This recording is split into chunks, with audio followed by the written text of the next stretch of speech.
Bueno, agradecerles a las familias que sí que nos han escrito por privado porque tenían dudas importantes y querían o bien sobre el material que está dentro del curso o bien sobre cuestiones personales, ¿no? Entonces, para mí, además, yo lo dije el primer día, no supone ninguna molestia el responder a estas cuestiones y bueno, me he dado cuenta, ha sido a modo de reflexión, de que es verdad que hay familias que están teniendo dificultades importantes con los niños, tanto en acogimiento como en adopción. Entonces yo agradezco esa confianza y que ellos aprovechen este medio, digamos, para ponerse en contacto conmigo. Yo, vamos, en la medida de lo posible y poquito a poco he ido respondiendo a todas las preguntas. Y es verdad, ya os digo como reflexión, que me doy cuenta de que en el día a día hay muchas más dificultades de las que nos imaginamos.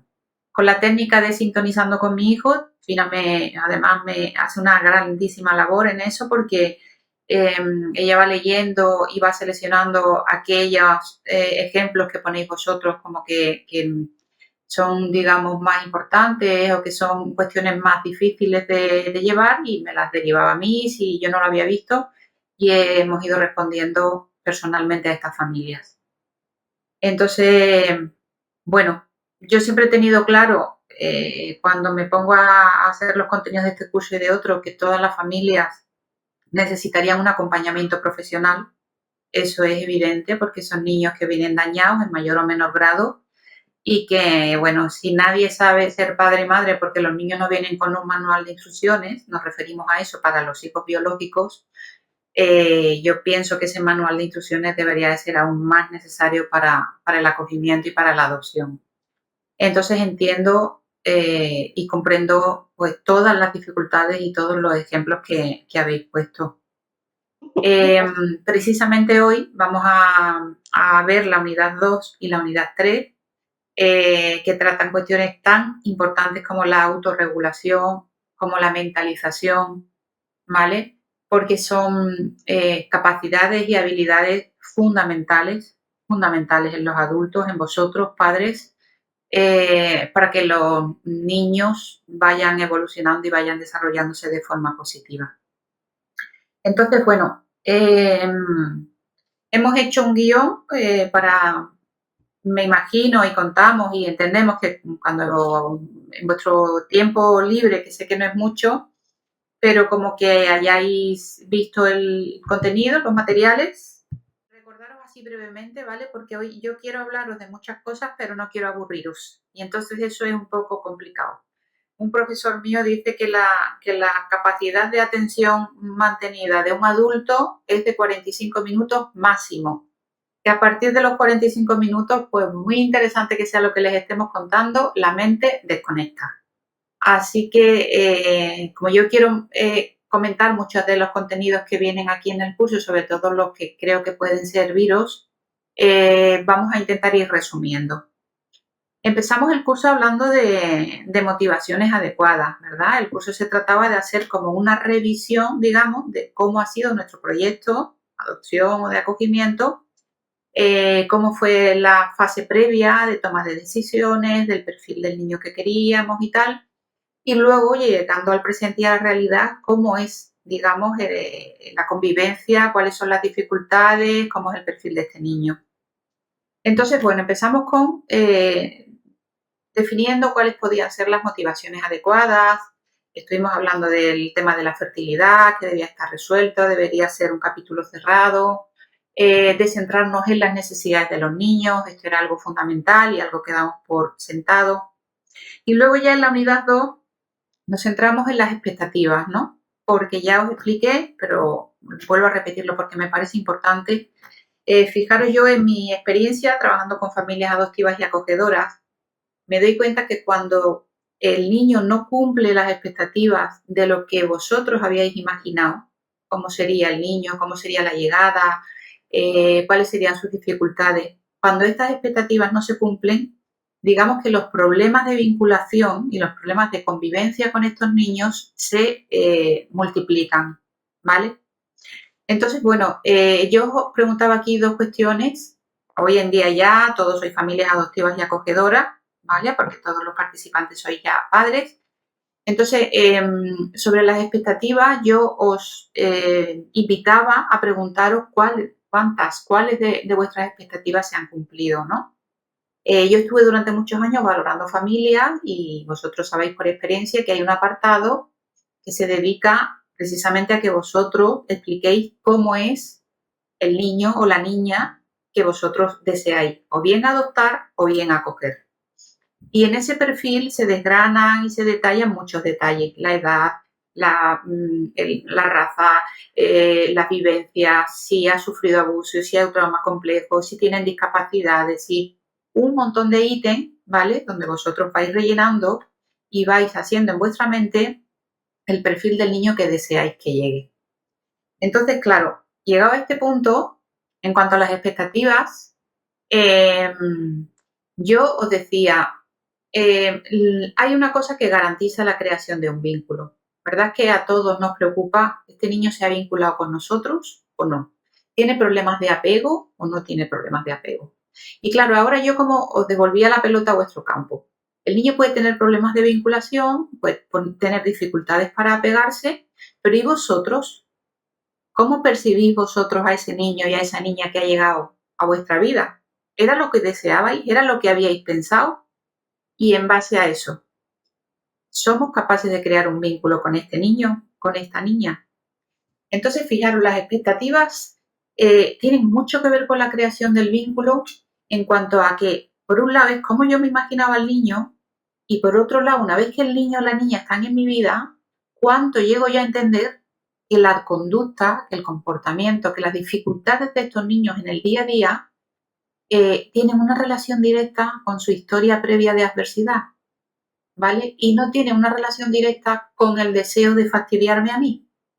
Esto yo lo repito cada vez que puedo y cada vez que me dan oportunidad, lo repito. Y fijaros, ahora con el ejercicio de sintonizándome con mi hijo, eh, las historias que hemos visto más complicadas, Fina y yo, y a las que yo les he dado respuesta a nivel privado, digamos, son aquellas historias en las que algunos padres o algunas madres dicen, es que casi a diario yo me planteo, yo me cuestiono si mi hijo, si mi hija hace estas cosas únicamente para fastidiarme, porque cuanto más enfadada me ve, parece que como que él disfruta con eso.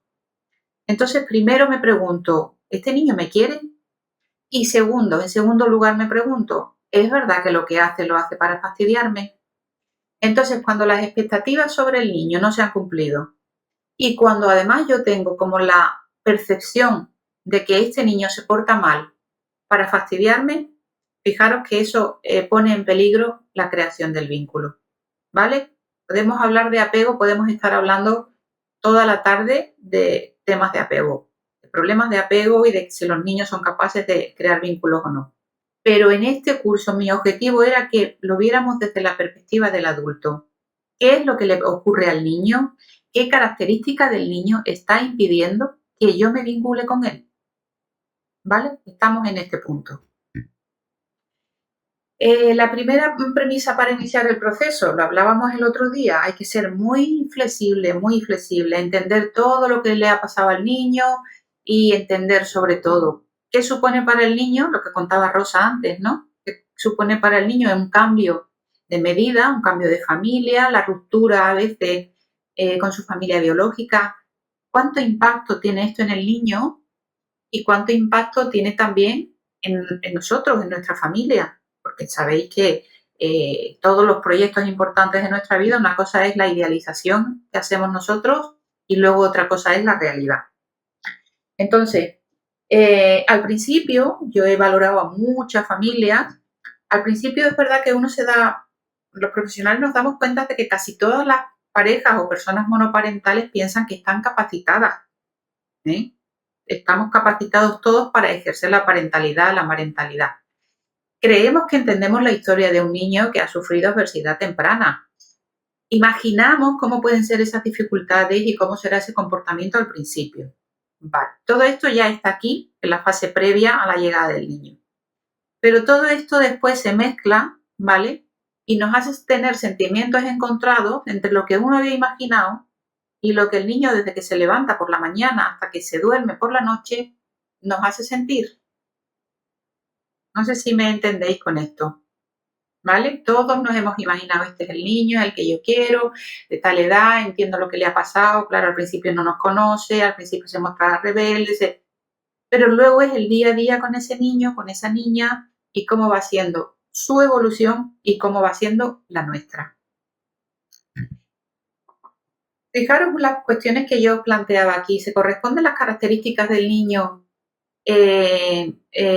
con el perfil que habíamos solicitado? Realmente, cuando nosotros hacemos una valoración de idoneidad para adopción, para acogimiento, el perfil está más que definido, ¿vale? Esta familia es idónea para un tipo de niño concreto.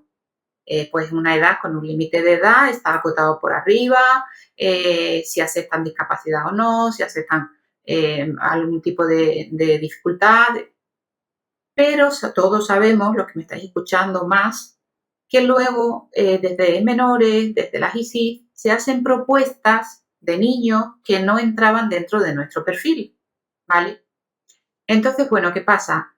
Pues que por un lado es el deseo nuestro de ejercer la parentalidad y la parentalidad, tenemos deseos de ser padres adoptivos, tenemos deseos de ser familias colaboradoras, familias acogedoras, y entonces aunque el niño no cumple el perfil de lo que nosotros habíamos solicitado, pero nos creemos, pensamos que estamos capacitados para eso. Así que adelante.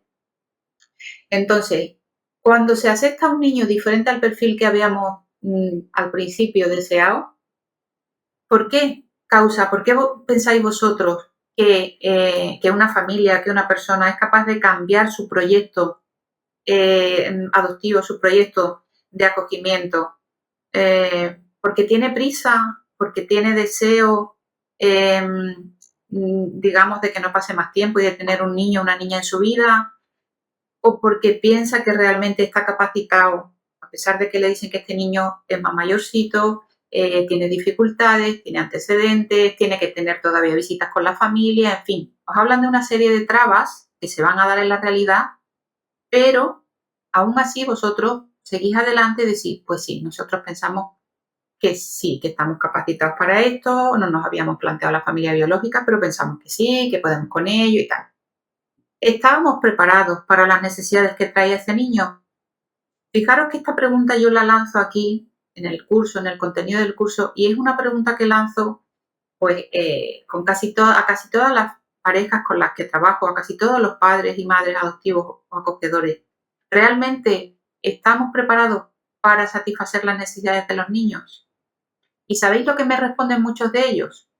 Es que las necesidades y las dificultades de los niños son mucho mayores de lo que nosotros habíamos imaginado.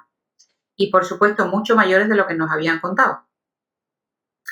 Esta es la realidad de muchas de las familias que tienen dificultades en su día a día, ¿vale? Tienen problemas de conducta, tienen problemas con los límites, tienen problemas para hacer entender a los niños ciertas normas básicas de convivencia, tienen problemas para que el niño no se haga un lío, cuando hay visitas con la familia biológica todavía, para que el niño no se haga un lío y se desregule mucho y digamos que tenga ese, al que nos referimos siempre, conflicto de lealtad, ¿vale? Cuando el niño sale de la familia, de la visita con la familia biológica y llega a la familia acogedora y es como, bueno, a mí me dicen, Charo, es que es otro niño. O sea, sale de la visita y es otro niño. Entonces, bueno, en la otra charla, no me quiero repetir porque quiero seguir avanzando, en la otra charla habíamos hablado de las necesidades del niño y de lo conscientes que vosotros tenéis que ser de cuáles son las necesidades de ese niño, ¿vale? Un niño, a pesar de tener la misma edad que otro niño, no tiene las mismas necesidades, ni tiene el mismo desarrollo evolutivo, ¿vale? Ni tiene la misma forma de enfrentarse a las situaciones ni de comunicar sus emociones, hablando de niños que tienen la misma edad. Entonces, cada niño tiene sus necesidades particulares y en base a eso vosotros tenéis que saber, entender cuáles son las necesidades de vuestro niño concretamente. Fijaros una cosa importante, hablábamos de qué supone para el niño la presencia, en los casos de acogimiento, qué supone para el niño la presencia de la familia biológica, ¿no? Supone para el niño y qué supone para nosotros. Y en este tema me quería detener hoy porque he recibido muchos correos y porque estoy trabajando en consulta al menos con 2 familias que tienen muchas dificultades para entender, digamos, el conflicto que el niño tiene en su cabeza. El niño hace preguntas de, bueno, ¿y por qué no me puedo quedar con mi abuela? ¿Y por qué me tuve que separar de mi familia? ¿Y cuánto tiempo voy a vivir con vosotros? ¿Y cuánto tiempo va a pasar antes de que yo pueda? Entonces, fijaros que tanto padres adoptivos como padres acogedores tenéis que convivir y tenéis que lidiar con la coexistencia de 2 familias. En el caso de los acogimientos, de los niños en acogimiento, la presencia es real, la presencia es física, porque en la mayoría de los casos hay visitas, con lo cual en esa mente de ese niño existen 2 familias. Pero fijaros qué curioso que en los casos de niños adoptados, aunque ellos no lo verbalicen, nosotros que trabajamos, mi compañera y yo, con muchos niños adoptados, y a partir de cierta edad, nos damos cuenta de que la familia biológica sigue existiendo y sigue estando en su mente, aunque no la mencionen, aunque no le digan a sus padres adoptivos, pues yo pienso que habrá sido de mi madre. Y a veces me planteo por qué me tuvieron que abandonar a mí y por qué me tuvo que pasar a mí esto. Nosotros descubrimos en consulta que estos niños llevan esa historia y esas interrogaciones y eso y esas cuestiones las llevan en su mente, pero no las comparten. Entonces me parecía importante hoy el diferenciar a padres acogedores, sabéis y contáis desde el principio, porque esas son las reglas del juego, que la familia biológica está presente. Pero padres adoptivos, deciros que aunque muchas veces vosotros pensáis que el niño no tenía recuerdos cuando fue adoptado, no piensa nunca en su familia biológica, puesto que no la menciona. El deciros que eso no es así, ¿vale? Que nosotros en el contexto terapéutico descubrimos cada día como niños adoptados con 8, con 9, con 15 años siguen pensando y siguen fantaseando sobre qué habrá sido de su familia biológica. Entonces quería yo hoy destacar esto aquí, la coexistencia de ambas familias, de 2 familias, vosotros y la biológica, está siempre presente, tanto en la adopción como en el acogimiento. ¿Qué supone para el niño la presencia de la familia biológica en los casos de acogimiento? Pues supone que no está preparado y muchas veces no siente ni el deseo de vincularse con vosotros, ¿vale? ¿Por qué? Como ya hemos dicho otras veces, porque siente que le está fallando a su verdadera familia. Entonces, por más que vosotros tengáis la habilidad para explicarle que vosotros estáis aquí durante un tiempo para ayudarle, que no se sabe cuánto tiempo, pero que ahora mismo no pueden vivir con su familia, que vosotros le queréis y tal, por más que a un niño se le dé, digamos, una serie de justificaciones que son de sentido común, el niño siente que si se vincula con vosotros, que si desea quedarse con vosotros, quizá está abandonando a su familia biológica. Y pongo resumidamente el caso de una niña de 15 años. Esta niña lleva desde los 8 años en adopción. Entonces ella tiene muchos recuerdos, obviamente, de su madre biológica. Sufrían abuso físico y abuso sexual tanto la madre como ella. Entonces ella lo recuerda perfectamente. La niña entra ahora en una depresión grande donde se autolesiona, donde hace algún intento de autolisis y tal. Un caso bastante grave que, bueno, hemos tenido que derivar al psiquiatra y tal. Pero cuando empezamos a trabajarla con 15 años, a trabajar su historia con ella, fijaros, después de muchas sesiones en que la niña no quería hablar de nada, la niña al final nos dice que siente mucho remordimiento por haber abandonado a su madre. Porque cuando ella la retira de su madre, ella tenía 8 años, ella sabía perfectamente que su madre seguía con el maltratador, se cortaron no hubo visitas ni hubo, digamos, un paso intermedio cuando se descubrió que ella había sido abusada, ¿no? Pero ella sigue manteniendo en su mente el sentimiento de culpa por haber abandonado a su madre, porque ella piensa que si ella estuviera allí, quizás el maltratador no le haría daño a su madre. Incluso se plantea que quizás su madre haya muerto y que nadie se lo ha dicho. Entonces, fijaros, yo trabajaba con la mamá adoptiva, una señora monoparental con muchas capacidades, pero ella decía, yo jamás en la vida me hubiera imaginado que mi hija en su mente seguía teniendo a su madre biológica y que seguía, digo, como pensando en ella y como deseando saber qué ha sido de ella e incluso, como le dijo recientemente, si yo encontrara a mi madre y si a mí me dejaran irme con ella, yo me iría, porque yo creo que ella me necesita. Entonces, os cuento esta historia para que os deis cuenta de la importancia que tiene la historia pasada del niño, pero sobre todo la lealtad que ellos le guardan a su familia biológica. Es una lealtad, yo diría que es permanente. Esto no implica que estos niños no puedan ser felices con vosotros, que no vayan mejorando, que no se vayan vinculando poquito a poco, pero quizás la fantasía de algunas familias de decir, bueno, aquello representó para el niño sufrimiento y representó trauma y queremos que lo deje a un lado y que el niño se centre en nuestra familia, en nuestra historia, en el presente, esa fantasía en muchos casos tarda mucho en darse, digamos, y a veces no se cumple porque el niño sigue teniendo en su mente la idea de qué habrá sido de mis padres. Esa pregunta está siempre en ellos, ¿qué habrá sido de ellos? Ya no solo por qué me pasó a mí, por qué me retiraron o tal, sino qué habrá sido de ellos, pensarán en mí, ¿vale? Entonces, la coexistencia de dos familias en su mente era una de las cosas que hoy quería que quedaran como muy claras. El niño necesita una vinculación afectiva, por supuesto, es una de las necesidades prioritarias que tiene. Pero fijaros que el niño que ha sufrido trauma en su familia biológica, él venía vinculado ya, aunque viniera maltratado, aunque viniera lleno de moratones, aunque viniera totalmente abandonado, aunque hubiera sufrido abuso, el niño venía vinculado. ¿Qué significa esto de que el niño venía vinculado? Pues significa que el niño realmente el contexto familiar que conocía y la forma de querer y de sentirse querido que conocía era aquella, no conocía otra. Con lo cual el niño pasa ahora a una familia adoptiva, a una familia acogedora, con la misma necesidad de la vinculación afectiva. El niño necesita ser querido, sentirse querido y necesita querer además. Pero estos niños nuestros, tanto los acogidos como los adoptados, tienen la dificultad de que ellos ya han aprendido a querer de una determinada manera, ¿vale? Y esto quiero que lo entendáis. Cuando todos vosotros preguntáis y os cuestionáis y os preocupa el tema de este niño me quiere o solo me utiliza, es que cuando descarga tanta rabia sobre mí me parece que no me quiere. Y cuando me dice tú no eres mi madre, yo me voy a ir de esta casa, es que este niño no me quiere. Eso es un fantasma que está en las cabezas de todos los padres adoptivos y acogedores.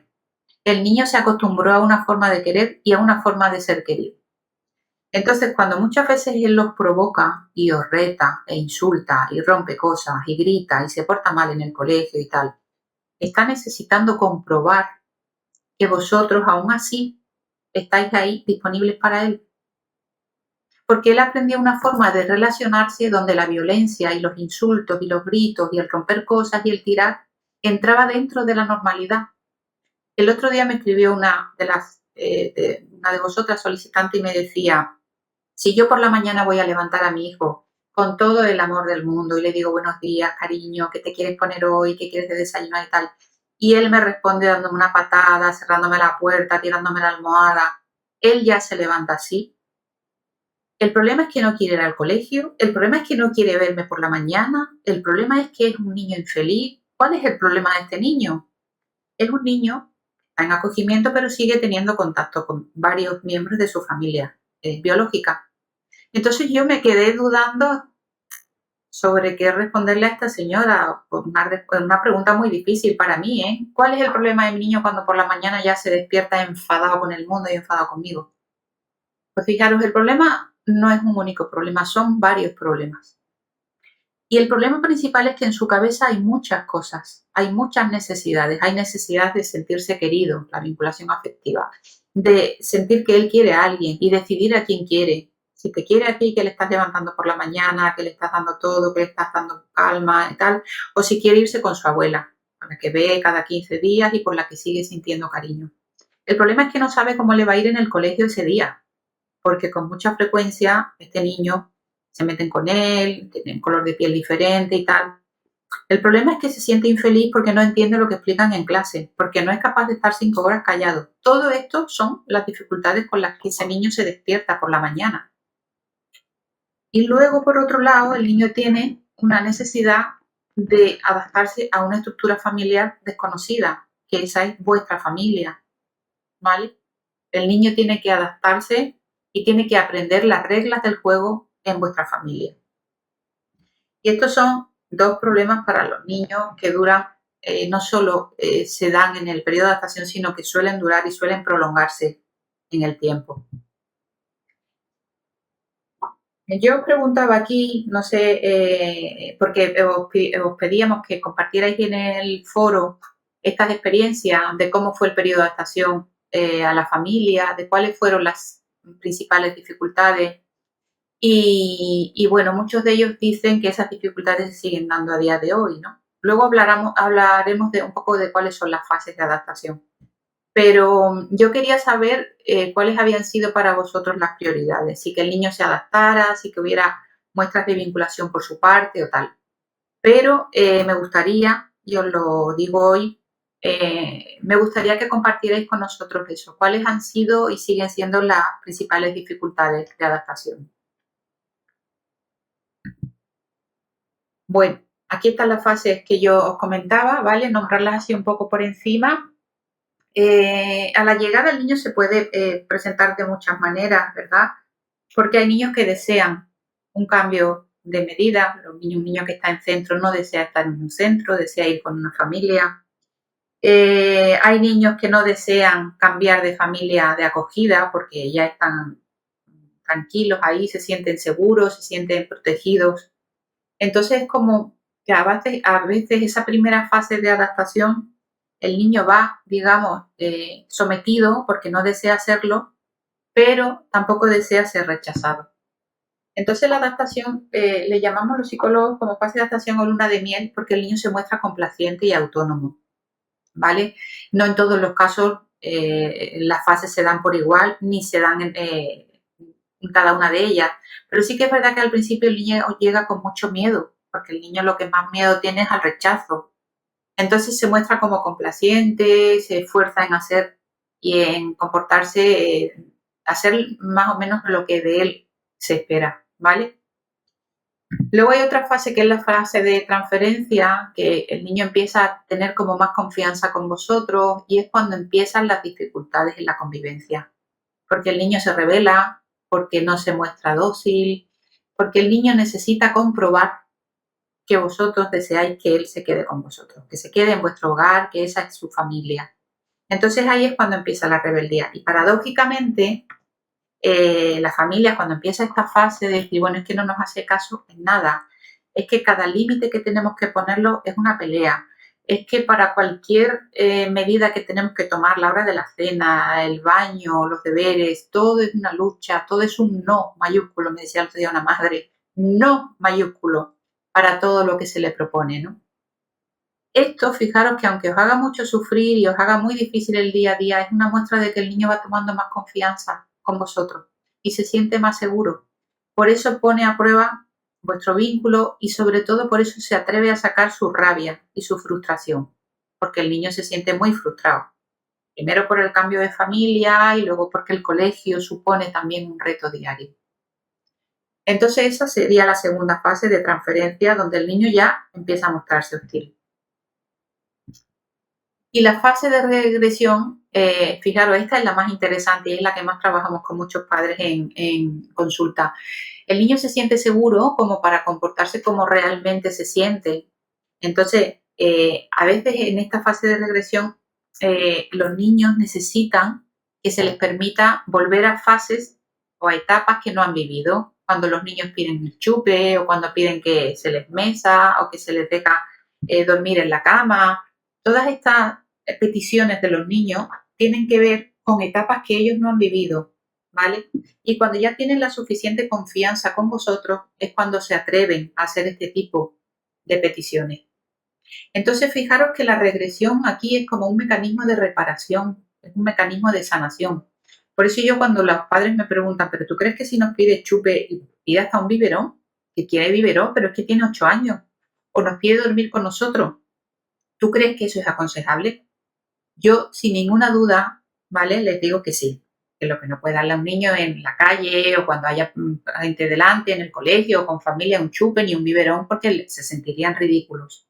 Pero dentro del entorno familiar, el hecho de que al niño se le permita tomar un biberón, cogerlo en brazos, mecerlo, dormir con vosotros, le hace sentir esa seguridad que en otras etapas de su vida no tuvo. Entonces, desde mi punto de vista es totalmente recomendable que al niño se le permitan este tipo de cosas, ¿vale?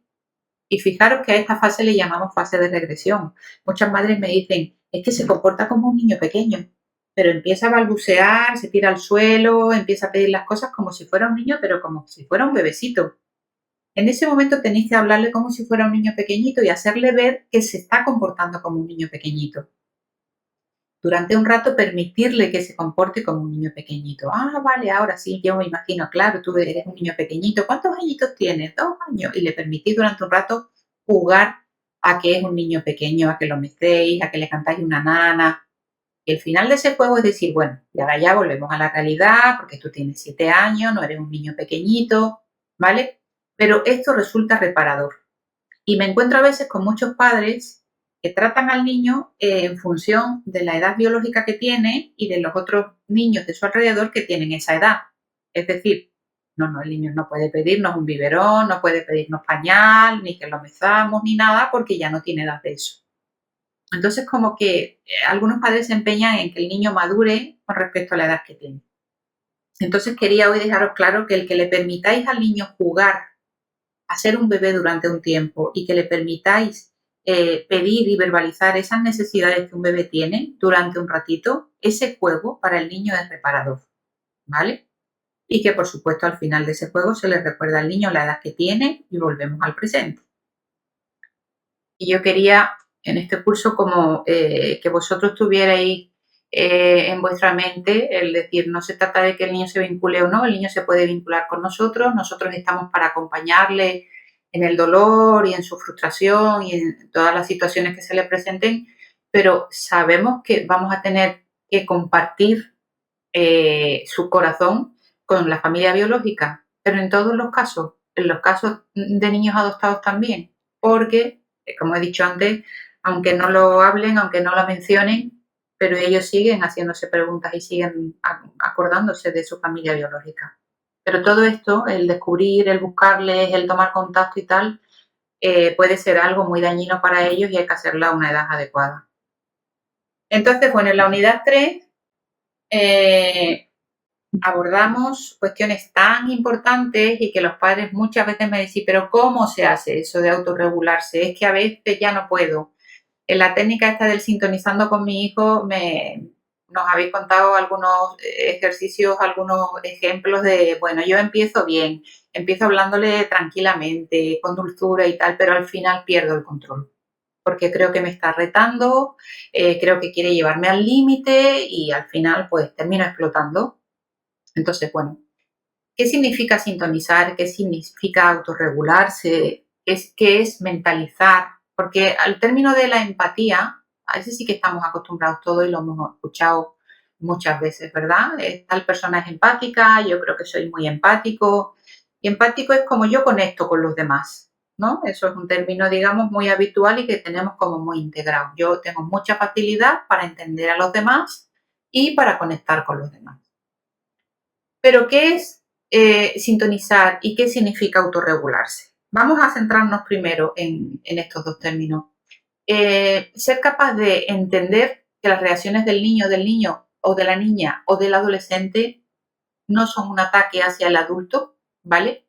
Que ponen a prueba el vínculo, esto ya lo hemos dicho en varias ocasiones, y sobre todo son una muestra, digamos, son una forma de verbalizar o de mostrar su historia vital. No es un ataque con vosotros, no es un ataque hacia vosotros, pero sí es una forma, digamos, de poner en escena todo lo que les ha pasado antes. Entonces, fijaros una cosa, la capacidad de autorregulación. Yo encontré una definición que me gusta mucho de lo que es la autorregulación y es como asociar las emociones que estamos sintiendo con las experiencias externas e internas. ¿Y esto qué significa? Pongo un ejemplo, el desafío a la autoridad. El niño me dice, pues no hago esto porque no quiero, recoge los juguetes porque ya es la hora de ducharse. Pues no recojo los juguetes, no quiero dejar de jugar. Algo que será como muy familiar para vosotros, ¿no? Un tema de autoridad. Entonces, yo asocio las emociones, lo que yo estoy sintiendo en ese momento. Me siento desacreditado, me siento desautorizado, siento que no me obedece y por tanto considera que no soy su padre o que no soy su madre, porque no me hace caso. Esa es la emoción que yo estoy sintiendo. Yo, en primer lugar, me estoy desacreditando a mí misma, ¿vale? Y en segundo lugar, la experiencia externa es que yo también empiezo a hablarle mal al niño, ¿vale? ¿Se entiende esto? La capacidad de autorregulación tiene que ver con la capacidad de reflexionar uno mismo. Si yo doy una mala contestación y digo, no quiero hacer esto, ahora mismo no me apetece hacer eso. Digamos que el hecho de tener una buena capacidad de autorregulación implicaría que enseguida yo diga, bueno, ¿por qué he respondido así? Me ha dicho tal cosa o ha ocurrido tal cosa en la experiencia externa y cómo yo la he interiorizado, ¿no? Bueno, pues yo creo que me lo he tomado mal porque el tono de voz suyo me hace sentirme inferior, porque me siento desacreditada o me siento humillada. Entonces, la capacidad de autorregulación es simplemente la capacidad de detenerte un segundo a preguntarte a ti mismo por qué has reaccionado de esa manera. ¿Vale? Vamos a ir de lo más simple a lo más complicado, que sería la mentalización. Entonces, la autorregulación es que yo diga, no, Fina, no quiero hacer esto porque no me apetece ahora. Y enseguida diga, bueno, ¿por qué le he respondido así a Fina? No entiendo esta reacción mía. Quizás es que me ha pedido muchas cosas hoy, me tiene un poco agobiada y me está saturando de trabajo y tal, y por eso le he respondido así. Vale. Entonces yo, primero, soy capaz de identificar cómo yo me he comportado y segundo, soy capaz de enmendarlo. ¿Vale? Decir, oye, me voy a disculpar porque creo que no he tenido suficiente control y creo que he reaccionado de esta manera así, me voy a disculpar. Esta capacidad de autorregulación es fundamental para la crianza de los niños, fundamental, es básico, porque cuando nosotros nos desregulamos, cuando nosotros gritamos, perdemos el control, damos un golpe o tiramos algo, estamos diciendo al niño que todo es válido cuando uno se enfada y que las emociones pueden expresarse de forma insana, ¿verdad? Ese es el mensaje que le estamos dando a un niño. Yo cuando trabajo con padres, y yo siempre le decía, si tú pierdes las formas, pierdes la razón. Y eso es así, es una frase muy extendida y es una verdad además tremenda, ¿no?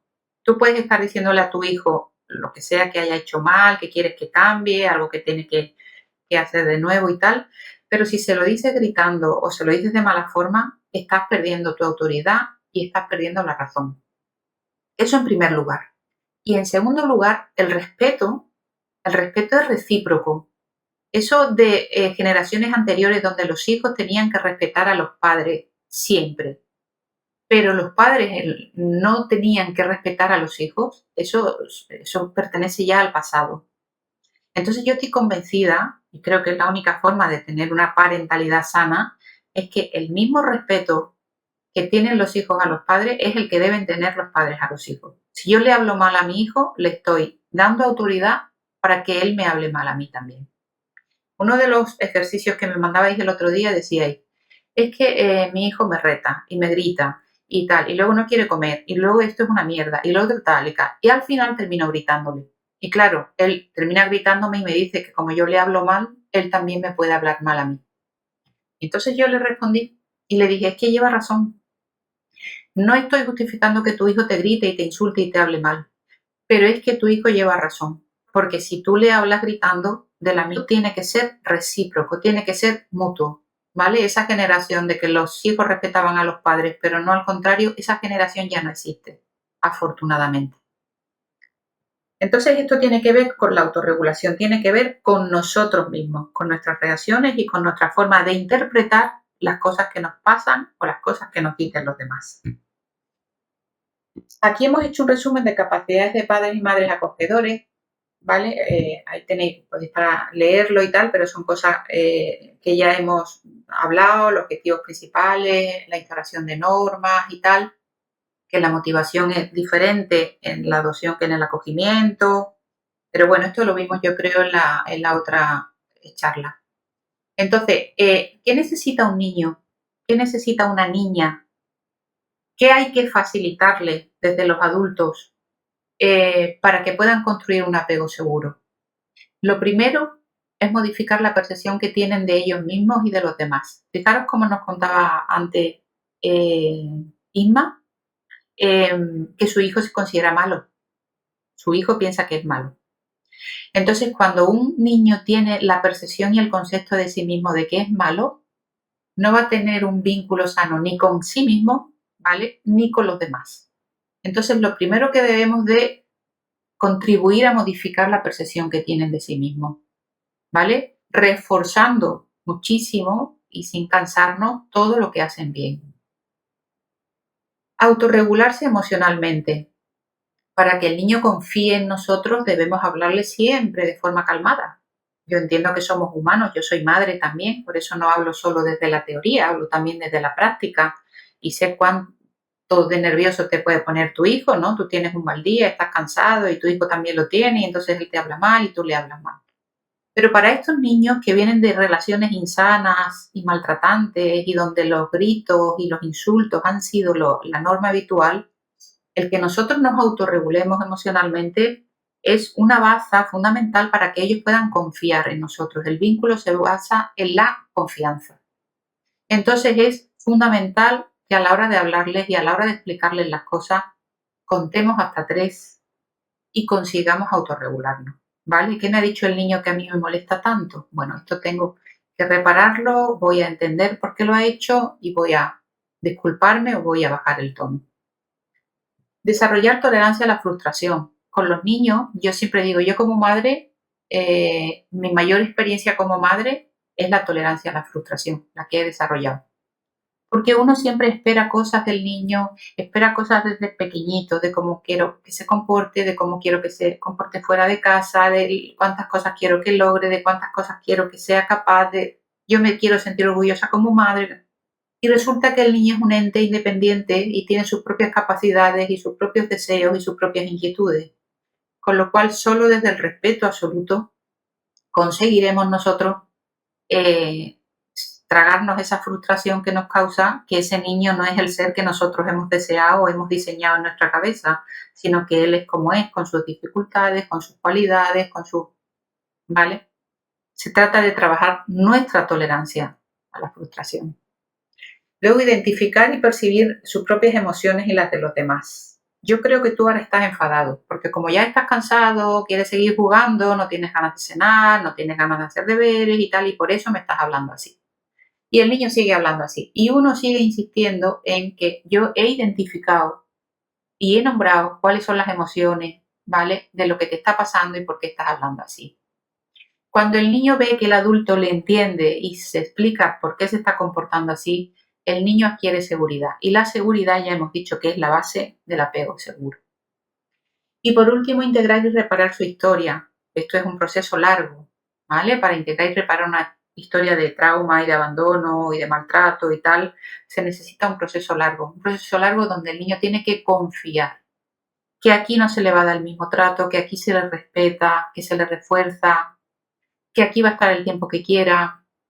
Entonces, esa es la base y es, digamos, una de las garantías de que el niño vaya desarrollando un apego seguro, un apego sano con vosotros. Fijaros que dos reflexiones puse yo aquí. Me pregunto cuánto hay de mí en la historia de este niño, ¿vale?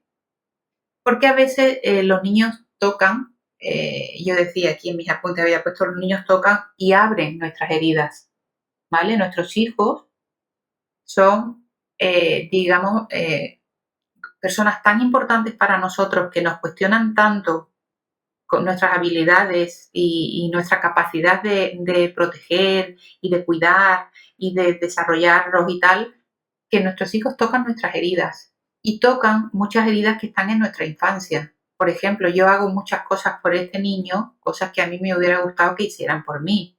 Yo me he trabajado como padre, como madre, yo creo que intento no repetir modelos, ¿no? Cosas que han pasado en mi infancia y tal. Yo intento no repetirlas, intento hacer que él se sienta bien, hablarle de buenas maneras, tratarlo con mucho amor, pero a veces no recibo lo que doy. Entonces a eso me refiero, a que los niños muchas veces tocan y abren nuestras heridas, ¿vale? Cuando un niño te dice, no te quiero, tú no eres mi madre, tú no mandas en mí, déjame tranquilo, me quiero ir de aquí. Y uno se siente totalmente descalificado, se siente humillado, se siente poca cosa. Esa reminiscencia que un niño herido puede hacer que yo me sienta humillado, tiene que ver conmigo, ¿vale? Tiene que ver con todo lo que en esta unidad yo propongo de reflexionar a base de vuestra infancia, de las personas de referencia, de si habéis vivido situaciones traumáticas, de qué personas han sido para vosotros las personas significativas, si han estado ahí para protegeros, porque esto va a tener mucho que ver con las heriditas que luego nuestros hijos abran, ¿vale? Un niño no puede tener la capacidad de herirme, porque él es un niño herido. Entonces, un niño herido que me dice, vete a la mierda, no te quiero, déjame tranquilo, no haré nada. Y resulta que hace que yo me sienta herida y que me sienta mala madre y que me sienta humillada y me sienta poca cosa, pues hay un niño herido frente a un adulto herido. ¿Me entendéis? Esto es muy importante que tengáis esto en cuenta. Por eso para mí era tan importante que en este curso hicierais una mirada hacia adentro y dijerais, cuando yo reacciono así con mi hijo, ¿esto qué tiene que ver con él o tiene que ver conmigo? Cuando mi hijo me dice, tú no eres mi madre y tal, bueno, veces he escuchado, tú no me estuviste, no me has tenido en tu barriga, así que tú no eres mi madre.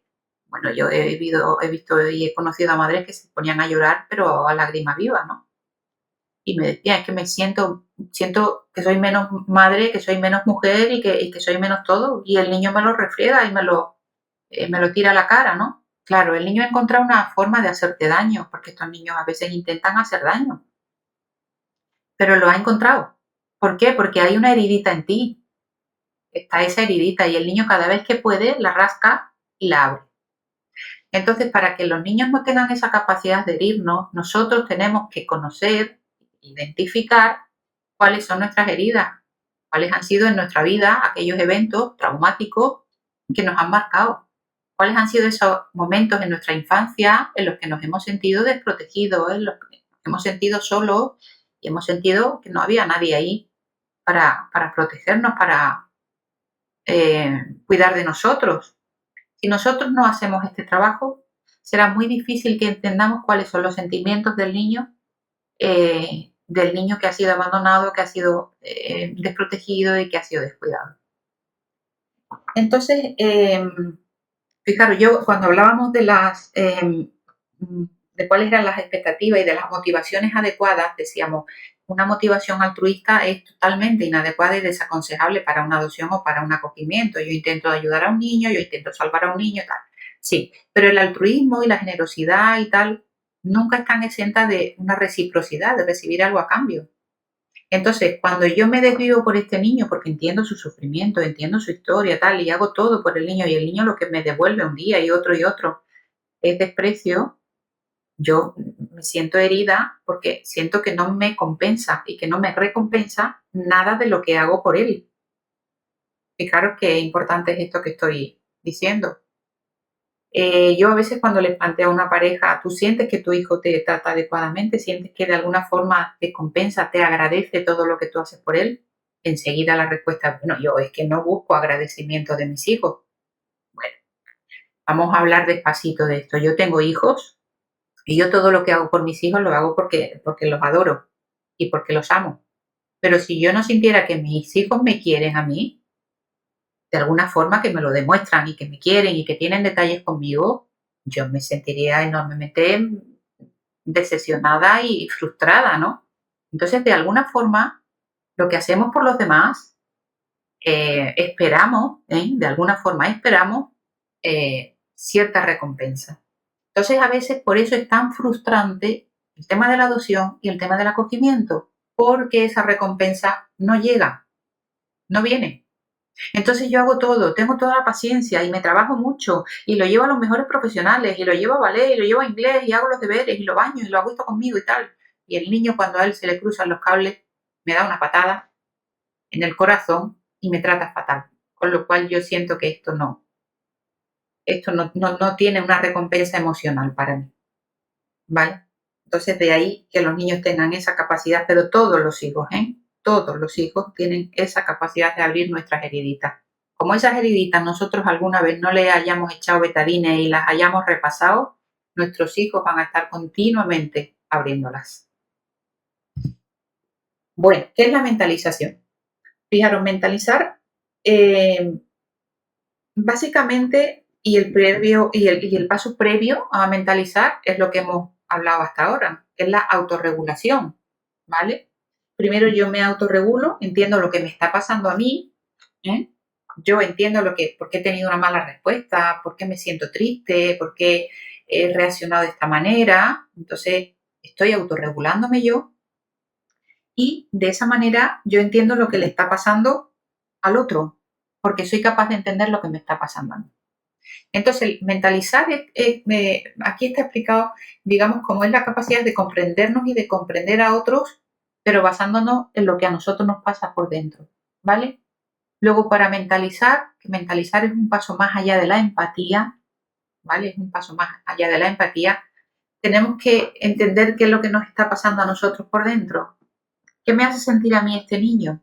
Uf, me hace sentir cuando me grita y cuando me insulta y tal, me hace sentir como que no soy buena madre, que no soy un buen padre, ya. ¿Y qué le está pasando al niño para gritarme y para insultarme? ¿Qué le está pasando a él en su cabeza? Pues que se siente frustrado, porque probablemente hoy en el cole le haya ido mal, seguramente, porque ya la profesora me lo ha dicho al salir, mira, no puede estar sentado ni un minuto, hoy lo he castigado 2 veces, hoy le ha pegado a fulanito y han venido a quejarse los padres de no sé quién. Entonces el niño sale del colegio muy frustrado. ¿Cómo se sale del colegio? Le pega una patada a mi coche. Lo primero, antes de montarse en el coche, le pega una patada a la puerta. Entonces, si yo no me he tomado el trabajo de autorregularme, de decir, bueno, calma, porque el niño va a salir enfadado, porque ha tenido un mal día y tal. Porque yo por dentro siento que no voy avanzando todo lo que me gustaría, que a veces no tengo toda la paciencia que necesitaría. Tal. Segundo paso. Y el tercer paso y el último es la mentalización, es decir, vale, yo sé que en su cabeza ahora mismo cuando sale del cole lo que hay es mucha frustración y mucha tristeza, porque le gustaría tener amigos y les cuesta, ¿vale? Tienen pocas habilidades sociales, entonces hoy no le han dejado jugar en el recreo, o su profesora le ha dicho que como no ha terminado la ficha tal, pues a lo mejor no va al recreo o no va a la excursión de no sé qué. Vale, entonces yo ahora entiendo que el niño lo primero que trae en su cabeza cuando yo me lo encuentre es frustración, es tristeza, es rabia. Eso es la mentalización. Es una capacidad imaginativa para interpretar el sentido de la conducta de otros, ¿vale? Pero se trata de eso, se trata de tener una capacidad imaginativa. Yo creo que lo que a este niño le pasa es esto. ¿Y qué es necesario para poder yo entender lo que le pasa al niño, lo que hay en su mente, por qué reacciona así, por qué se comporta así? Lo primero, que yo entienda y pueda identificar por qué yo a veces me comporto así, por qué respondo así, por qué pierdo la paciencia, por qué grito, por qué me pasan a mí esas cosas. Pero ya no solo con el niño, ¿eh? Algunas de las cuestiones que yo planteaba en la unidad uno es, ¿alguna vez pido perdón? ¿Alguna vez en el trabajo yo me planteo si hago las cosas bien, si hago mal, si debería rectificar algo, tal? ¿Vale? El hecho de que uno pueda mirar para adentro, como yo digo, y rectificar cosas y decir, pues sí, en esto me he equivocado, en esto he perdido el control, esto debería hacerlo de otra manera. Todo eso tiene que ver con la capacidad de mentalizar, de leer al otro. Eso es mentalizar, leer al otro. Tiene componentes interpersonales la mentalización. ¿Qué le puede ocurrir por dentro? ¿Qué le pasa a este niño cuando sale y me pega una patada o le sale corriendo, no quiere ni verme, me dice que no quiere verme, que me vaya, que no me quiere tal? ¿Qué le puede estar ocurriendo por dentro? ¿Y qué hago yo? ¿Qué puedo hacer yo? Para contribuir a que esa rabia, a que esa tristeza, a que ese mal humor se reduzcan, ¿qué puedo hacer yo? Bueno, pues empezar a hablarle con cariño. ¿Qué tal? ¿Cómo ha ido el día? Bueno, me imagino que no ha ido demasiado bien, ¿no? Porque te veo nervioso. Ya, bueno, vamos a sentarnos aquí en el banco un ratito antes de montarnos en el coche y vamos a hablar o vamos a jugar o vamos. Eso es mentalizar. Lo contrario de eso es decir, otro día que vienes enfadado del colegio, otro día que venimos mal. Venga, móntate en el coche, ya hablaremos. Vale, sí, sí, que te ha ido mal. Yo también he tenido un mal día en el trabajo. Así que bueno, venga, móntate ahí detrás y eso es lo contrario de mentalizar. Y verdad que algunos días no sale así. Es decir, bueno, otra vez viene el niño enfadado, yo vengo bueno, que me subo por las paredes porque hoy he tenido una con mi jefe, me voy a poner yo a entender y a identificar y a explicarme qué le pasa al niño. Por lo de todos los días, que se ha peleado en el recreo, que no entiende tal, que no entiende cual. Venga, móntate en el coche a ver si termina el día pronto. Eso es lo contrario de mentalizar, ¿vale? Mentalizar y autorregularnos van unidos de la mano. Si uno no es capaz de autorregularse, no será capaz de empatizar, no será capaz de leer la mente al niño o a la niña que tiene enfrente. Si yo no soy capaz de identificar cómo me siento yo y de identificar cuáles son mis emociones y por qué me comporto así, nunca, nunca voy a ser capaz de entender por qué el niño se comporta así. Pues porque está enfadado, pues yo también me enfado. Pues sí, está triste, ¿vale? Todos nos sentimos tristes alguna vez, pero que no lo pague conmigo y que no lo pague con tal y que no lo pague. Esa actitud yo la veo en algunos padres. Desgraciadamente me la sigo encontrando en algunos padres. Es que se enfada por todo. Oye, enfadarnos nos enfadamos todos. Bueno, pero él tiene otros motivos diferentes. Ya, pero es que esas contestaciones, él no tiene por qué contestar así todo el rato. Ya, pero es que no sabe expresarse de otra manera. Pero nosotros, los adultos, los que hemos tomado la decisión de cuidar de ellos, de ayudarles en su proceso de recuperación, hombre, nosotros sí tenemos que saber regularnos y tenemos que identificar las emociones y tenemos que saber por qué nos comportamos así y preguntarnos a nosotros mismos cada día, ¿cómo ha ido el día? ¿Cómo estás hoy? ¿Cómo te sientes? Eso es un ejercicio muy, muy saludable. Yo se lo recomiendo a mis pacientes que lo hagan ellos cada día y que se lo pregunten a las personas de su entorno. Diariamente yo, a mi marido y a mis hijos, ¿qué tal? ¿Cómo ha ido el día? Y yo me pregunto a mí misma, ¿y mi día cómo ha ido? ¿Cómo estoy hoy? Es una pregunta tan fácil, tan sencilla y es tan sanadora en el sentido de que te hace conectar contigo en 3 segundos. ¿Cómo estoy hoy? Fijaros, muchos de vosotros os preguntáis al terminar el día, ¿cómo estoy hoy? ¿Cómo me siento? ¿Cómo me siento? Igual que preguntarle a alguien, ¿cómo estás? ¿Cómo te sientes? Yo cuando llega un paciente a la consulta y le digo, ¿cómo estás? Bien, bien. No, estoy preguntando que cómo estás. Bueno, y es porque no estamos acostumbrados a que las personas de nuestro entorno nos pregunten realmente y desde el corazón, ¿cómo estás? ¿Cómo te sientes? No para que respondas, bien, bien, ¿qué tal? Todo bien. ¿Y tú? No, te lo estoy preguntando de verdad, porque es mi trabajo y porque me interesa además. ¿Cómo estás?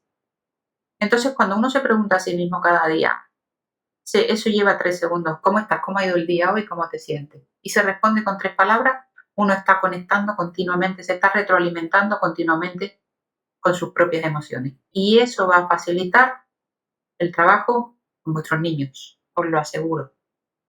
Y ahí hablo desde la experiencia, no solo desde la teoría. Entonces hemos dicho, primer paso, autorregulación, segundo paso, mentalización. ¿Qué le está pasando? ¿Por qué le está pasando eso? ¿Por qué se comporta así? ¿Vale? ¿Y cómo me hace eso sentir a mí? ¿Y cómo tengo yo que reaccionar? Entonces, primero yo controlo e identifico, ¿vale? Yo controlo, significa no control de malentendido, sino yo creo que controlo la mente del niño y creo que identifico lo que le puede estar pasando. Pero de la misma forma que lo hago conmigo, que yo controlo cómo me siento y creo que identifico cómo me siento, cómo me estoy sintiendo ahora. ¿Vale? Hay muchos adultos que viven muy desconectados de sí mismos. Mucho, mucho, muchísimo. Eso daría para otro curso. Pero yo descubro en la terapia que hay muchos adultos que han ido viviendo capítulos de su vida y archivándolos, ¿vale? Son capítulos clasificados que no han vuelto a ellos. Entonces viven como muy desconectados de sus emociones y de sus vivencias. Y luego el segundo paso con respecto al niño es yo comprendo e identifico por qué se está comportando así. ¿Vale? Sé que se habrá puesto triste porque le ha pasado esto hoy, responde mal por tal, puede ser que haya cosas que yo no sepa, como que se haya acordado de algo que le ha puesto triste, después de una visita, ya lo decíamos, ¿no? Una visita con la familia biológica en los casos de los niños de acogimiento. Bueno, eh, y luego por último, no quiero olvidarme de una cosa muy importante que la hemos pasado así un poco por encima. Es necesario que nosotros hagamos como un trabajo de repaso, diría, igual que se repasa una lesión, ¿no? A mí me gustaría, me daría por satisfecha con este curso si vosotros hicierais un repaso de vuestra vida, independientemente del niño que tengáis en vuestra familia, de vuestro hijo adoptado o acogido. Para mí, el mayor logro de este curso, se lo he comentado a Fina varias veces, sería que vosotros pudierais hacer un repaso. Es como si yo os pidiera que escribierais una historia sobre vuestra vida, una historia breve, porque no tenéis mucho tiempo y tal, pero bueno, si yo tuviera que definir mi vida, definir mi infancia, cuáles han sido las personas más importantes para mí, cuáles han sido los eventos que más me han marcado, ¿vale? Eran las cuestiones que yo planteaba en la unidad 1. Me encantaría que las respondierais. Para vosotros mismos, ¿vale? Si queréis, para mí es un placer, si queréis compartirlo conmigo, me encantaría. Pero si no, yo os pediría que lo hicierais para vosotros mismos. Fijaros, la mayoría de los psicólogos, entre las que yo me incluyo, hemos hecho terapia, porque no sé, es como algo en todo el sentido, ¿no? Si tú vas a acompañar a otras personas a que comprendan qué es lo que les está dificultando su día a día, cómo ha sido su infancia, cuáles han sido los peores y los mejores momentos y tal, tú tienes que conocer tu historia y tienes que identificar tu historia y tal, ¿no? Si no, podrías verte reflejado en muchos pacientes. Pero fijaros que yo he descubierto eh, con el tiempo que todos los padres y madres deberían estar obligados a hacer este repaso de sus vidas, ¿no? Porque hay muchos momentos, a todos en nuestra infancia alguna vez nos han ridiculizado en clases, se nos ha muerto un abuelo, hemos estado muy unidos a un tío que de repente se casa y se va, nuestro padre era poco cariñoso, nuestra madre tal, nosotros teníamos complejos por todas las historias, hay muchas, muchas historias que forman nuestra vida y que nos han condicionado a ser las personas que somos, eh, todas son importantes y todas cuentan. Entonces es tan fundamental y tan reparador para vosotros que estáis ejerciendo la parentalidad y la parentalidad, el saber sobre vosotros mismos, poneros en vuestro lugar, en el lugar de ese niño y de esa niña que vosotros fuisteis, antes del lugar del niño que tenéis, poneros en el vuestro, ¿vale? Yo trabajo mucho en consulta, mirar hacia el niño interior y es qué le pasó a este niño cuando era pequeño. Entonces, desde el adulto hacemos como un viaje al pasado, ¿no? Y bueno, ha habido en todas las vidas, en todas las personas hemos tenido vivencias traumáticas, vivencias tristes y tal. Entonces yo había subrayado aquí que no quería que se me escapara el que tuvierais la capacidad esa de reflexionar sobre vuestras vidas. Fijaros si es en pareja, y si no lo habéis hecho, quizás algunos ya lo habéis hecho, el contaros del uno al otro, pero así brevemente, ¿no? Para mí las personas más importantes fueron estas. Yo definiría mi infancia de esta manera y creo que los momentos que más me han marcado han sido estos. El compartirlo. Y los que sois monoparentales, pues con vosotros mismos o con alguna persona de confianza, ¿no? Pero revisar, yo le llamo a eso a hacer una revisión de nuestra vida. Eso sería obligatorio, yo siempre le digo a mis compañeras, sería obligatorio que todos los padres nos hicieran hacer un examen, igual que a los adoptivos y a los acogedores, también a los biológicos. Porque aquellos padres que no hemos revisado nuestra historia de vida, podemos caer en el error de reflejar en nuestros hijos muchas de nuestras vivencias y sobre todo de abrir muchas heridas, como he dicho antes que los niños tocan muchas heridas, de abrir muchas heridas nuestras que estaban abiertas pero que al no haber sido curadas nunca, ni siquiera haberles echado un poquito de betadine, esas heridas con el tiempo cicatrizan mal o no cicatrizan, ¿vale? Entonces mi recomendación, casi mi ruego, porque hoy es nuestro último encuentro, eh, es eso. Yo creo que hay contenidos muy interesantes en el curso que con el tiempo y con calma podáis ir leyendo y tal, pero lo que más encarecidamente os recomiendo que hagáis es esta mirada hacia adentro y hacia vuestra propia historia, ¿vale? Pues yo con esto me despediría. Ahora hay dos cositas, ¿vale? Te comento. Venga, dime. Mira, una mamá que con un niño de 6 años, que cuando intenta entrar, cuando viene del cole, que viene muy nervioso, y le pregunta qué tal el día, qué has hecho en el cole, el crío con 6 años dice cosas. Le cuesta muchísimo trabajo entrar en detalle y le dice que es muy cotilla. Y otra mamá que pregunta si podías hablar un poco del tema de la disociación que aparece en la tercera unidad. Esta cuestión me la han planteado muchísimos padres muchas veces.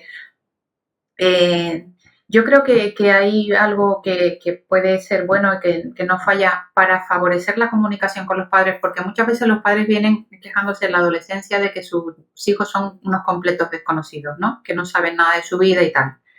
Pero esta duda o esta preocupación llega en la adolescencia y yo siempre digo, es un poco tarde para intentar restablecer la comunicación con los hijos, porque cuando uno no fomenta la comunicación con sus hijos desde pequeñitos, es difícil que un niño con 14 o 15 años llegue un día, se siente a la mesa a comer contigo y te cuente su vida. Entonces la comunicación hay que favorecerla y hay que potenciarla desde pequeño. Y yo pienso que uno de los factores más importantes para que el niño comunique y que el niño nos cuente es darles nosotros el ejemplo, empezando nosotros. O sea, que haya una dinámica familiar en casa, como una norma no escrita, como una costumbre, de que todos los días en casa, pues bueno, cada uno cuenta cómo le ha ido el día. No quiere decir que tengas que contar con todo lujo de detalles, cómo ha ido todo el día y contar todo y tal, cada uno hasta donde quiera. Pero yo creo que el darles el ejemplo a los hijos de llegar, bueno, ¿y qué tal hoy? Empezar por ti misma. Yo muchas veces yo que hablo mucho además, eh, siempre he tomado como la iniciativa, ¿no? Bueno, hoy en el trabajo nos hemos reído, contaba cosas según la edad de mis hijos, ¿no? Pero digamos, y luego les preguntaba yo, ¿y tú qué tal? Bueno, ¿y tu profesor este tal? Pero yo creo que es fundamental ahí, como se dice vulgarmente, predicar con el ejemplo. O sea, mis hijos me van a contar cosas cuando ellos vean desde muy pequeñitos que yo llego a casa contando cosas también, no solo preguntando. Porque si uno se sienta en el coche o se sienta en la mesa o va por la calle diciendo, bueno, ¿y qué tal? ¿Y qué tal el cole? Oye, tu amigo Pedrito ha jugado hoy contigo y te han mandado deberes o no. El niño dice, bueno, esto es un interrogatorio, no tengo ganas. Y además hay niños que son menos comunicativos. Y además estos niños que les cuesta mucho verbalizar cómo ha sido su día a día, ¿no? Pero yo creo, y es algo que nunca falla, que si el niño te escucha a ti contarle cómo ha ido tu día a día, a contar lo que sea del trabajo o de tal, del tráfico, de la abuela que me ha llamado, me ha dicho tal. Yo creo que ahí se va haciendo un caldo de cultivo donde la dinámica familiar todo el mundo cuenta cómo se siente. Entonces yo, bueno, ha sido algo que he puesto en práctica siempre desde que mis niños eran muy pequeñitos y a mí me ha ido realmente bien y yo lo he aconsejado siempre y creo que es el único método, creo que no hay otro, para que los hijos hablen. Empezar hablando tú. Mm.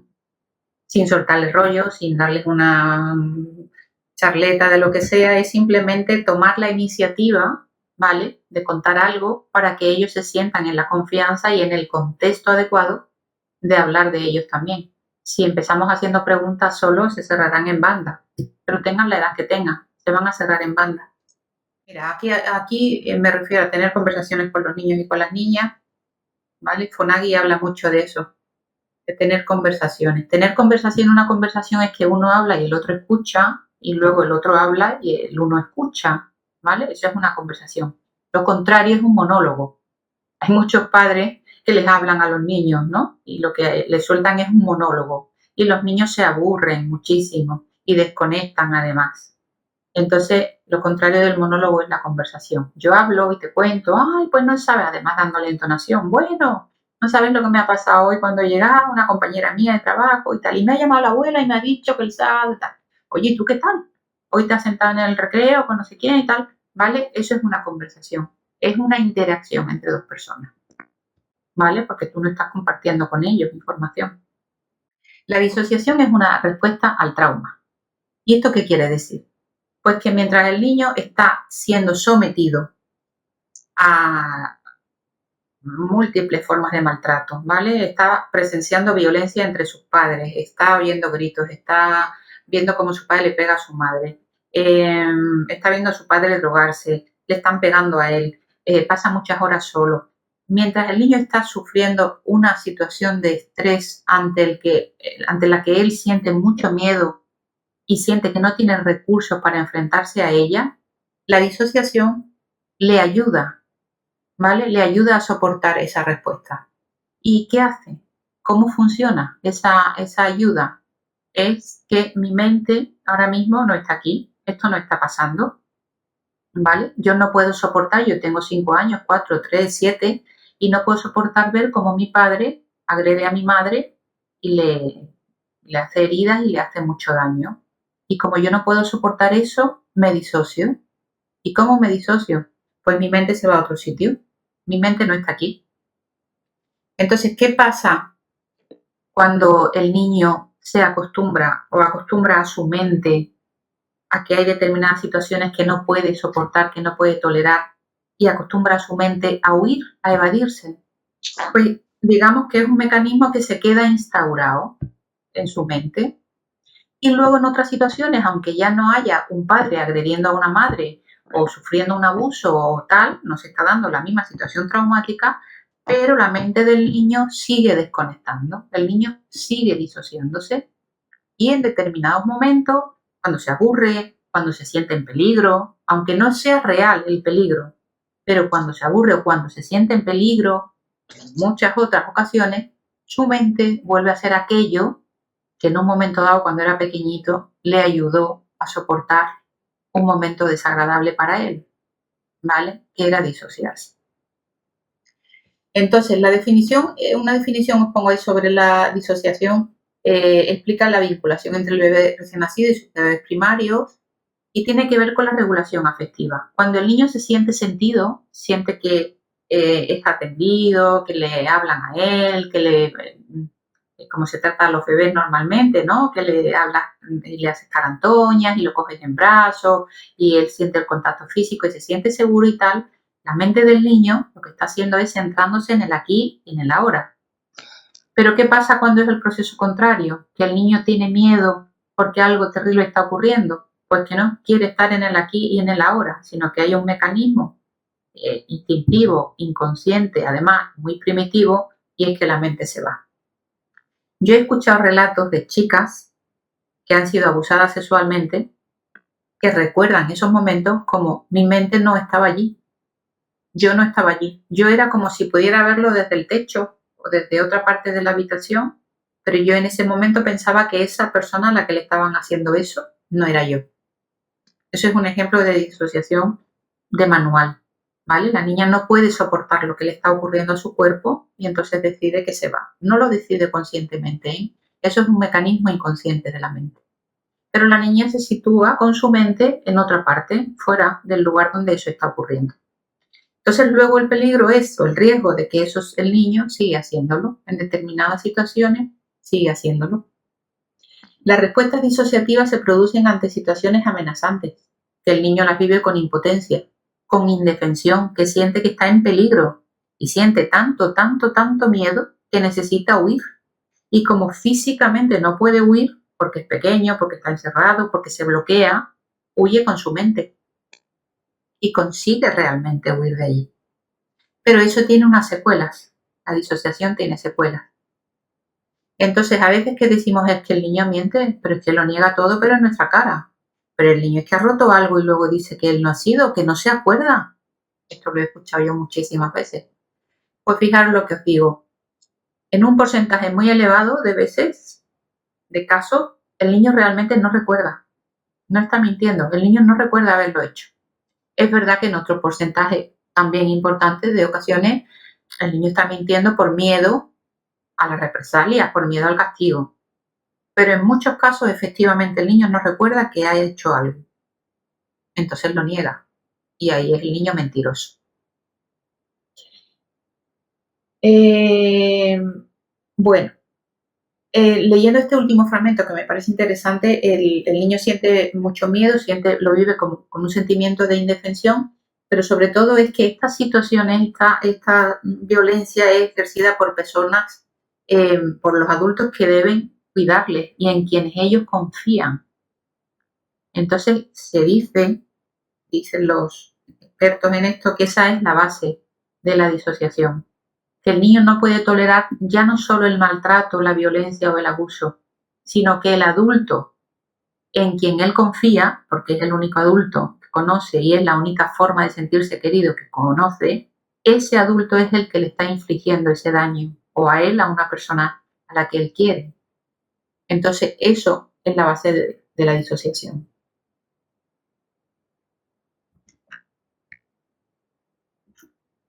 La amnesia, hay muchas amnesias que no se sabe el origen, que no se saben cómo empiezan y que cesan de repente, desaparecen de repente. Muchas amnesias tienen que ver con la disociación. Digamos que la persona olvida ciertos capítulos de su vida, ciertos acontecimientos, entonces se llama amnesia selectiva. Yo me he encontrado pacientes así, que yo hasta los 8 o 9 años, no recuerdo, yo recuerdo el caso más tremendo hace muchos años de un chico con 20 y tantos años, tenía una depresión severa y cuando empezamos a hablar de su infancia me dice, bueno, es que yo hasta los 8 o 9 años no tengo recuerdos, ninguno, cero, vivíamos en el campo y tal, pero yo hasta los 8 años no tengo recuerdos, vale. ¿Y el primer recuerdo que te viene? El primer recuerdo que me viene es mi padre con un palo corriendo detrás de mí por el campo, con cara de enfadado, muy, muy enfadado, y al final me llega a alcanzar y me pega con el palo. Fijaros lo que esa mente, con lo que ese cerebro infantil ha almacenado y ha archivado ahí durante esos 8 años primeros. Situaciones traumáticas probablemente a diario. Entonces ese niño no guardaba recuerdos. Y a partir del primer recuerdo, lo primero que le viene a su mente es una paliza de su padre. Entonces esos son a veces episodios de amnesia selectiva. Hay algo que no recuerdo porque ha sido tan traumático para mí que lo he borrado. ¿Vale? Y luego otro mecanismo que está unido a la disociación es desconectar el cuerpo. Lo que os he contado antes de esta chica cuando estaba sufriendo el abuso, decía, esa no era yo me vería o en el techo o en otra parte de la habitación. En muchos casos de maltrato físico, de violencia física o de abuso, la persona llega a convencerse de que eso no le está pasando a ella, a la persona, ¿no? Está pasando al cuerpo, pero no me está pasando a mí. Con lo cual mi cuerpo y yo somos dos entes diferentes y diferenciados, ¿vale? Esto tiene mucho que ver también con la disociación. Sobre todo esto se produce en los casos de abuso sexual. Y de hecho muchos niños o adolescentes están muy desconectados de su cuerpo, que no sienten en el cuerpo, no sienten dolor, no sienten, tienen alterado, digamos, el termostato, ¿no? Como nosotros les llamamos, no diferencia el calor del frío, tal. Se caen y no se hacen daño y no se quejan. Aquí digamos que hay rasgos de disociación, porque esto es muy frecuente en niños que han sufrido traumas, niños que están completamente desconectados del cuerpo. Entonces tú le dices, uy, tienes aquí un morado, ¿qué te ha pasado? No sé. Uy, tienes aquí una herida, pero te has dado algo, no sé. No sienten el dolor. O les tocas de repente y te estás ardiendo, pero te encuentras mal, ¿no? Y tienes fiebre. ¿Vale? Hay mucha desconexión del cuerpo y de la mente. Ahí suponemos nosotros los psicólogos que el niño ha vivido situaciones traumáticas en las que ha necesitado huir. Con su mente, claro. Con su cuerpo no podía. Así que yo creo que sobre disociación esto está bien, ¿vale? Para que tengáis un poco una idea, sin llevaros tampoco a engaños ni a falsos diagnósticos de decir, oh, pues esto le pasa a mi hijo y bueno, entonces tiene un trastorno de personalidad, ¿no? La disociación se da en procesos, en momentos disociativos, pero no tiene por qué ser un trastorno de personalidad, ¿vale?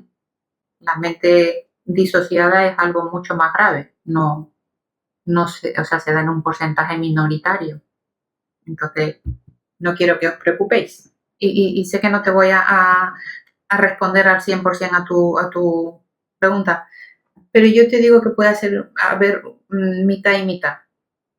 Hay situaciones que el niño no recuerda, ¿vale? Pero porque su mente está distraída y no...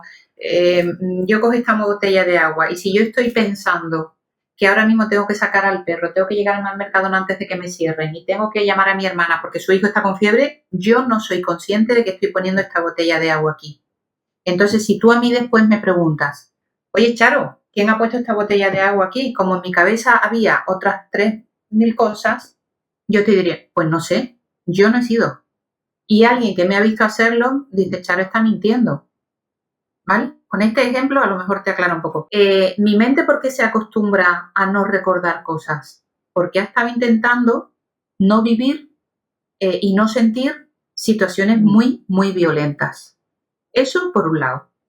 Y por otro lado, el que tu hijo si tú le dices, tú has puesto esta botella aquí, tu hijo que es desordenado, que suele olvidarse las cosas, me lo invento, me lo invento, ojo, que suele olvidarse las cosas, que todo lo deja mal y que tú le riñes y le dices, estoy cansada ya, pero ¿por qué no colocas las cosas? ¿Pero por qué en esta botella y tal? Y te dice, eso no lo he puesto yo, no, yo no he hecho eso, yo no.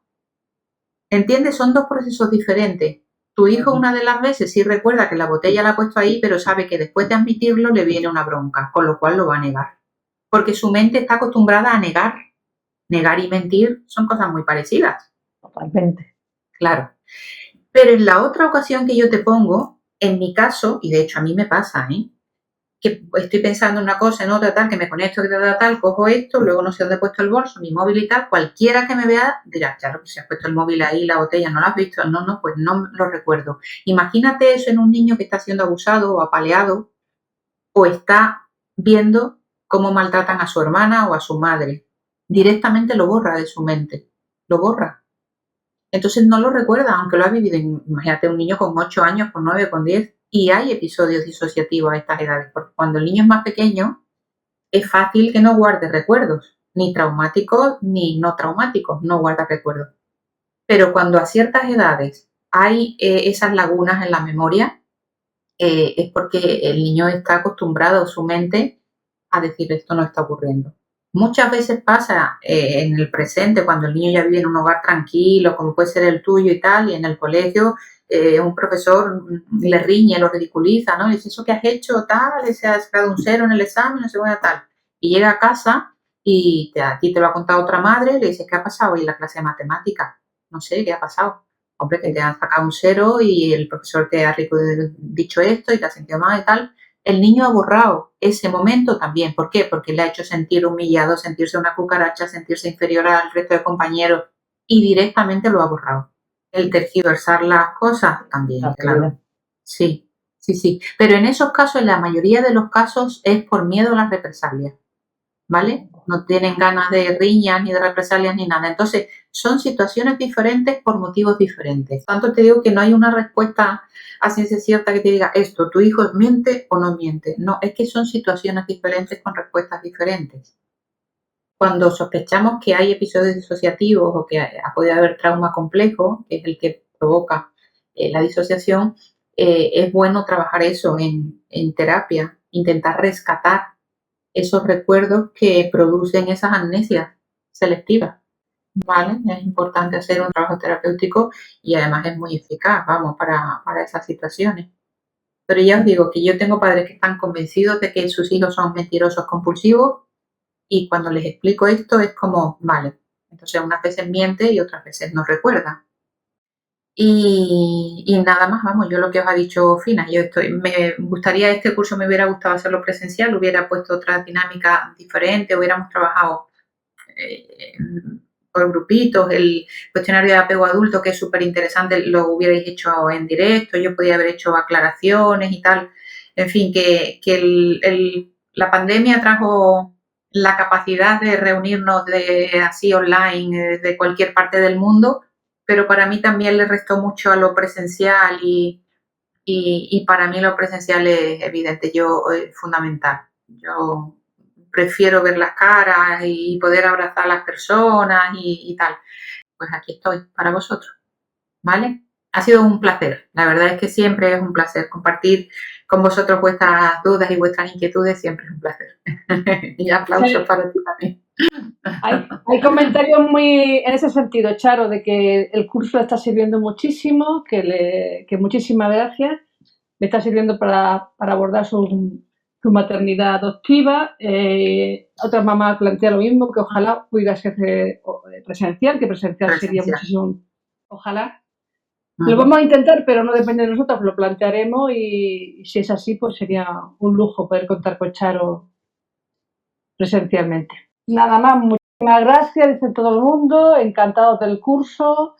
Ha sido, la verdad que sí, que ha sido un placer, porque siempre lo digo, pero siempre lo digo de verdad, además, lo digo de corazón, sí. que si todos los padres adoptivos y acogedores se tomaran tanto interés y se tomaran su tiempo como vosotros aquí hoy por la tarde, todo esto redunda en beneficio de los niños. Entonces, es muy gratificante ver vuestras caras y ver que estáis interesados realmente en hacerlo mejor. Mm. Así que nada, mucho ánimo y que vaya todo bien.